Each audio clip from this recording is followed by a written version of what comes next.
Hello YouTube, it's your boy Nathan coming to you to do another recap video. Today we are talking 90 Day Fiancé Season 11 Episode 10. Where did our love go?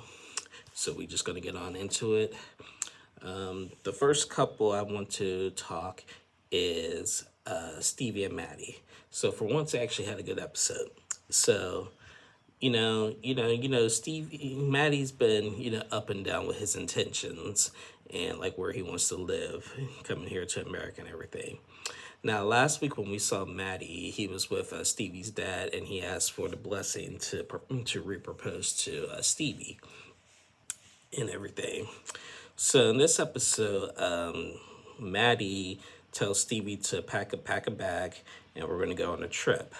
And of course, she's driving, and it's at like and they get in the car, and he's like, "We got like 3 days to get to California," and she's like, "What? Why are we going up to California?" And he's like, "Oh, we'll see. You'll see." And then Stevie's gonna be a little bit rude. She was just gonna like, "Man, I'm gonna leave you up there, like if you don't behave or something like that." And he was like, "If you leave me there, I'll just go back to Iran." Now he said that jokingly, but she took that really seriously. She got really mad because he's been saying stuff like that back and forth in real conversations and discussions. She was like, I don't know if I want to be in this relationship if you're unsure, because you keep using that and saying that you're going to go back. Well, he was like, well, that was just a direct reaction to what you said. It wasn't like serious, like. But and she was like, yeah, but you've been saying that so much, so sometimes I feel like you are being serious. And Maddox like, Stevie, can we just go and just enjoy this? And she's like, okay, okay. So they get to where they wanted to go, and it looks like it was in Ocean Springs, California, basically, a place that Stevie really wanted to go. I guess it has like a lot of, I guess there's a beach, got a lot of shopping stuff and everything, and all that stuff that Stevie really wanted to go. So she was like, oh, I know where we are and everything. So they get out and take like a little walk and everything. She was still questioning Matt, do you know what you're doing? And he was like, listen, this is not my country and this is not my town, but just follow my lead here. And she's like, okay, okay. So he takes her to the beach, and there's people, on the beach. And then he had this all planned out. There was a little area that had had a thing set up where it said "Marry Me," and Stevie saw that, and then she was like, "Oh my God!" And so Maddie got down on his knee. Now Maddie like feels like getting down on your knees to propose to somebody. Like he said he saw something like that in medieval times in the movies or whatever, and it's just that part is just not common in Iran. But he gets down on the knees, pulls out his ring, and reproposes to Stevie. And she said she apologized for being the B word and everything, and it was cool. Now, yeah, I do think like Stevie should have like really lightened up a little bit, but that was really cool of Maddie to do that. I was impressed. So yeah, but Stevie does need to lighten up just a tad bit. You know, we also seen them like they're also helping like getting back to their roots where they met. Like they met when Maddie was her student, and she and him are now doing like classes together online and everything, trying to get back to the roots of how they met and everything, still teaching English to other foreigners basically. So yeah, that was Stevie and Maddie. Next couple I want to talk is Mark and Mina. Now, Mark and Mina, like last week when Mina went to that shop and met with Mark's friend Diane, she spilled tea and everything. So this episode, Mina wanted to meet up with Mark's ex, Jade, and everything to get to the bottom of like what really happened with Mark and Jade in their relationship. So Jade comes, and she was really beautiful. Like I'm like, dang, Mark, dang, how'd you let this one get away? Dang. And she was really like bubbly, really like positive and everything. She was really nice and everything.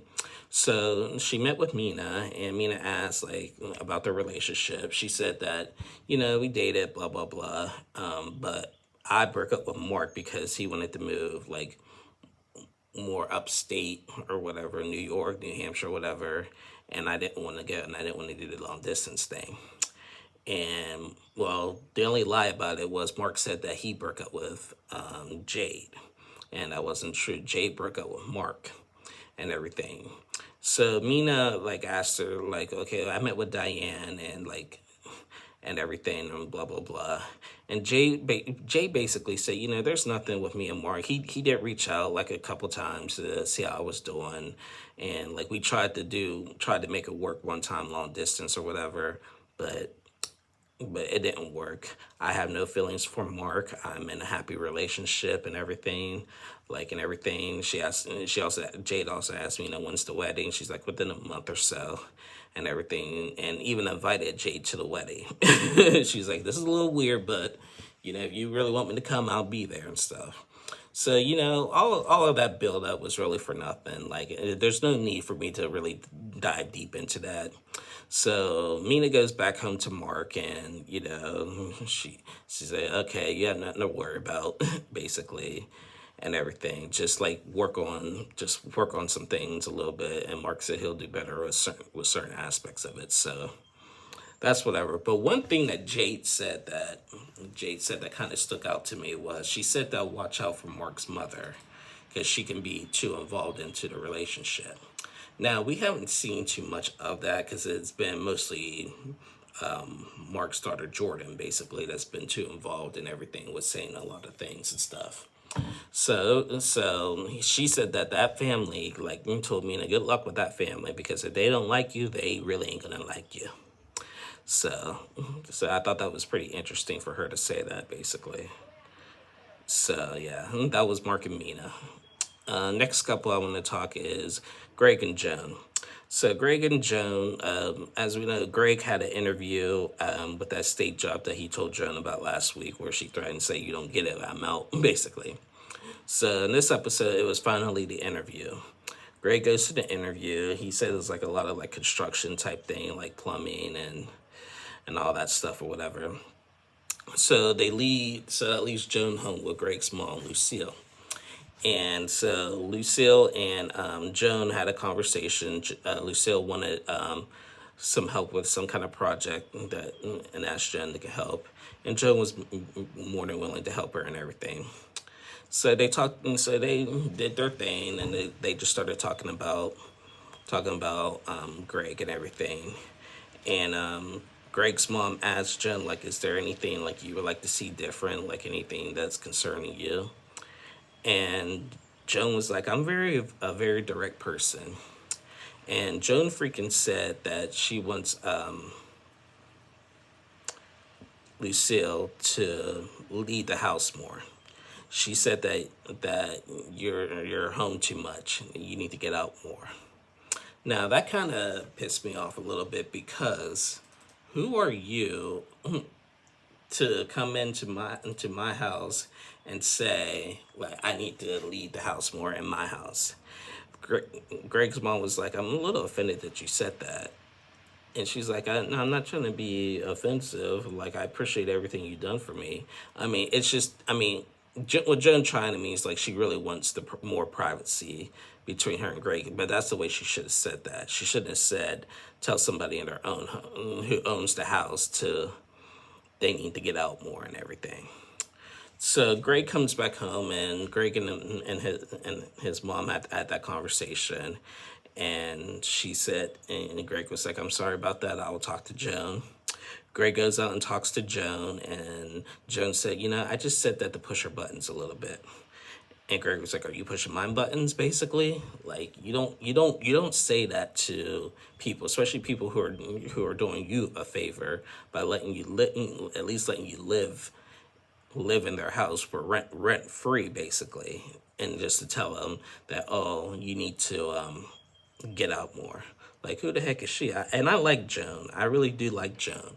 But that was not her finest moment. And just to cover it up by saying, "Oh, I'm just trying to push her buttons," that's not a good look, Joan. Now we know that you very successful in Uganda and everything. And I know this has been tough for you, but there's just some things that you just don't say, and some things that you just gotta learn to understand that it's not that it's, yes, it's tough, but someone is doing you a favor, and it doesn't matter where you're from. somebody is doing you a huge favor by letting you stay in their house rent free. So I know she's frustrated with Greg and the financial stuff or whatever, but yeah, she needs to be a little bit more respectful of where she's at right now. Just saying. So yeah, that was Greg and Jen. Next couple I'm going to talk is Jessica and Juan. Now we finally seen Juan again. We haven't seen Juan in weeks. So Juan is at home taking care of the kids. He has the baby, and then one of the other boys is sick. And the boy asked Juan, "Can you make him some mac and cheese for breakfast?" And he was like, "Mac and cheese for breakfast?" And she's like, "Yeah." So he was like, "Okay." So Juan goes and makes the American version of mac and cheese, and he did his best, and it just looked like noodle soup basically. So he fed it to the kid, and the kid was like, "This is not mac and cheese, Juan. Like, I don't know what this is," and everything. Juan says that in Colombia they do it separately. A separate box for the macaroni and a separate box for the cheese, basically, and that's how he does it basically. So the kid calls his mom, and like, "Mom, Juan made mac and cheese. And it was awful. Can you bring me home some pizza?" And Jessica was like, "Yeah, okay." So when Jessica gets home, her and Juan had a conversation. Juan is really like missing his like cruise life style and everything. And this is not like the life that he really envisioned, but he is a father and everything. He's still trying to get accustomed to that. And he's also trying to get accustomed to not working, because with him being here on the K1, he can't work for like 6 months. You know, it has to be like months after they get married before he can apply for a work permit and stuff and everything. So he's like feeling like out of place with that, and don't like really being the house dad. But Jessica said that, "Look, you're here on a visa, and you're a father. I have to do all of this by myself and work and everything. So this is the least you can do." And she's right. She's right. She had to do. She was a single mother for a while, and she had to raise two kids, two bad kids, plus now a newborn and everything, and still work. And she's doing it. So if she can do it, Juan can do it. You know, I know it's different for him, but still, this is what you signed up for. So later, they all decided to go bowling, and they met up with Jessica's friend Megan again. I'm just like, why do we have Megan again? Like, for real, seriously, why do we have Megan again? Like, why is she there? And that she's Jessica's friend and gonna possibly be the maid of honor in the wedding, but still. So they go bowling, and it was funny. It was funny. Megan goes up to bowl, and she was with her boyfriend or whatever.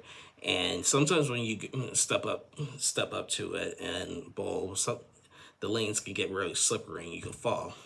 Well, Megan goes up and bowl, and she slipped and fell on her face, and everybody starts laughing at her. And one was like, and it was funny. And she was all right, so I could laugh. She's like, "Look, like, I hope she's okay, but realistically, that was funny." And that was basically her karma, basically.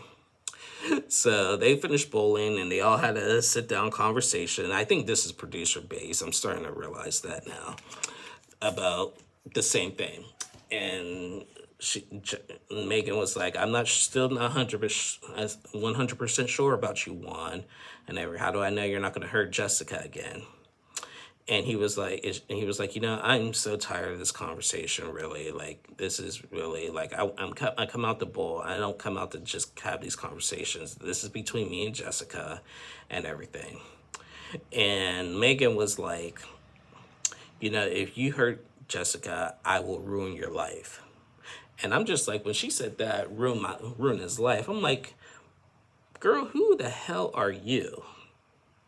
You want to ruin this man's life? This is not your boyfriend. This is not even your in-law. Like, this is your best friend's fiance. Like, why are you so worried about him? And you got a man over there too. Why in the world, like, are you so worried? Like, you crying over him and threatening him and everything. Like, when she said that, "I will ruin your life," I would have been like, "What you gonna do? You ain't gonna do jack. You ain't going to do jack. And I dare you to try to ruin my life. because two can play that game. Like, really, two can play that game. You and Jessica said, look, if you want to be at my wedding, you need to stop all this, basically, and everything. We can't keep having these conversations. This is between me and him. Like, I mean, she's really, like, I don't know. She's just really getting on my nerves. I don't even know why they keep bringing her just to have the same conversation, and they're gonna threaten the man. Like, come on, girl. So yeah, that was Jessica 1. Next couple I want to talk is the throuple, Matt, Amani, and Ani. So this episode, they're still having, Amani feels like is trying to like get more out of Annie. And she's feeling that like Annie's just like just hiding a lot of things, basically. And she's not like telling people about her and everything. So they're in a car and they're actually on their way to meet up with Annie's daughter. And I guess her name is Antonella or Antoinette or something like that, and everything. And I guess they had met her before, and they got a whole like backseat full of presents for her and everything. So in the car ride, they're asking like, okay, what does Antoinette know about us? And they just like, oh, she just knows that we're friends. Matt said like, well, our daughter's the same age as her, and she knows that we're more than friends and everything. And well, Annie's like, well, she's a baby. And he's like, well, we told our babies about you. So I'm just like, okay, whatever. And then I guess there's a conversation that was had about like the presents being received from like a ex-boyfriend or something like that. Like, I guess like money's been like, I know in the previews of an upcoming episode that's going to be addressed of money being sent to like a guy and everything. And I think the guy might be the ex and everything. So, and Amini feels like, that, what she said with her being Middle Eastern, she's really jealous, like, and she doesn't want to share Annie other than with Matt, basically. She says she don't want any other guy touching her or anything or any of that stuff or whatever. She really wants Annie for herself and everything. So they they go to Annie's house and they meet up with the daughter and everything. Matt and Minnie give her presents and everything, and it's really cute. And Matt was like, I love this. This is what we want. Like, this is like a whole family thing. Like, like I could see all of us like really like not only co-parent but tri-parenting, basically, and everything. This is like what this is, what we're doing is all about, basically. But Annie had to leave early because she had to go to work. And as we all know, she works in a strip club, basically. So while she's at work, and Minnie's just like feeling all uptight and everything, man. She's at a club, right? She's at the strip club right now. People are looking at her. People are going, I don't know who she's touching. I'm just in my mind too much. So Amini and Matt had a conversation and just try to figure out where they're at with this, basically.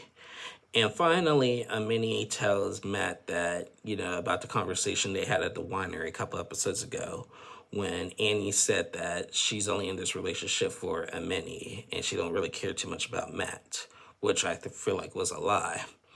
Matt's whole world looked like his whole world just dropped. Now, in the last couple of weeks, I've been saying Matt needs to speak up a little bit more. But, he's starting to like really get tired of this like back and forth between Amini and Annie. Like he's starting to feel, and I've been saying this all along. Annie is playing games. Like, she don't know what she's want, and she seems like one of those girls who like, talk a good game and then will just ghost you right away. Like, she'll take everything you got and then just like go away and you never hear from her again. And I'm kind of keeping my eyes open on that because she just strikes me as that person. So now I'm starting to kind of feel bad for Matt more now because he's really caught in the middle, and now he's just like he wants to really take a step back. And now he's upset with his wife because like he feels like she should have told him that like right away and stuff and everything, with them being married for 10 years and stuff and everything. So yeah, I don't know. I'm starting to feel for Matt. Now, like I said, now with Matt and the Mini, so far, I talked to them last week. Again, at the end of the season, we'll try to get an interview with them. I think that's leaning towards more of a possibility. So I'm excited that, trust me, when we do this interview, we will be addressing all of these. We will be talking about all of this stuff. From whose brilliant idea was it for them to try to get a divorce to bring her over here, to the he did sex with me like without you until up to now, to where I'll have more feelings for her than him. Like, we're gonna cover everything from the beginning to the end when we do that interview. So yeah, that was Matt and the Mini and Annie. And the last couple I want to talk is freaking Sarper and Shekinah. So last week, Sarper met Sophie, Shekinah's daughter. It didn't go too well because of the whole seasickness thing. So in this episode, they decided to fly out to Montana to meet up with Shekinah's sisters. And remember, one of the sisters that we met, Shariah, back on their first season when Shariah came to Turkey, that didn't go well. So they fly to Montana, and like they go, like Sarper sees like these moose things on the wall that you see like in that area and all that. He called him a goose basically, and she kind of had to correct him saying it's a moose. And then they went to go take like this like cow or bull like class like whatever, and like they said they wanted the roughest one to like I think milk it or something, whatever, and everything. Didn't really pay that much attention to that. So then after that, they all were dressed up in like in cowboy hats and everything, and like country western type outfits, and they go to meet up with the sisters. And the sisters and their spouses all came out. They had like these serious faces, like they were on a mission. It looked like it was about to be an interrogation, basically. And so Sarper and Shekinah meet up with the sisters. And I'm kind of surprised that they're talking, because especially Shariah, because at the tell-all, on Sarper and Shekinah's first tell-all, like it was revealed that Shekinah is not talking to anybody in her family, including her sister, and called her the B word. So I'm kind of glad that they they kind of hashed that out a little bit and everything, and had the conversation. They talked about like what happened during that first meeting with Shariah. Like Shariah asked him, ask Sarper, do you still prefer Shekinah when she's quiet? And Sarper said I changed now. He was like, sometimes I miss the old Shekinah when she was more obedient, but I changed. Now, when he said that, I'm just like, and I've been saying all season, they've been growing on me, but we're taking a step back. This conversation right here, we're taking a step back. And I'm just like, come on, we're not going back to old Sarper and Shekinah where they're just like really arrogant and all that. Now, I will admit, like in Sarper's defense, that he's going through a lot, like trying to impress everybody. But Shekinah told him best. Like, this is like you have to deal with this because you didn't leave a good first impression the first time everybody saw you. So these are the consequences to your actions that you created. And she's right. So I know it's a lot for him being in a different country, but yeah, Shekinah was right when she said that. So, but when he said that, I missed the old Shekinah when she was obedient. Like, obedient. She ain't a dog, bro. She's not a dog. So, that's just whatever. We'll have more continuation of that next week. But yeah, I feel like we're taking a step backwards with Sarper and Shekinah. So, yeah. Anyway, that was it. We did not see Sean and Aaliyah, thank God. I'm sorry, y'all. I'm just not a fan of them right now. Like, no disrespect, no hard feelings. I'm just not a fan. So I'm glad we had a break from Sean and Aaliyah this episode. Anyway, guys, that is the end of my review. I will be back on tomorrow to recap tonight's episode of part 4 of The Last Resort Tell All. There is 5 parts, and part 4 and 5 is going to be lit. I saw the description for part 5 for next week. We'll preview that tomorrow as well. And I cannot wait. I cannot wait. And I cannot wait for it to be all over too. So, yeah. Anyway, guys, thank you guys so much for watching. Please like and subscribe to my channel. And I'll be back on tomorrow. Love you guys. Have a great day. Bye, y'all.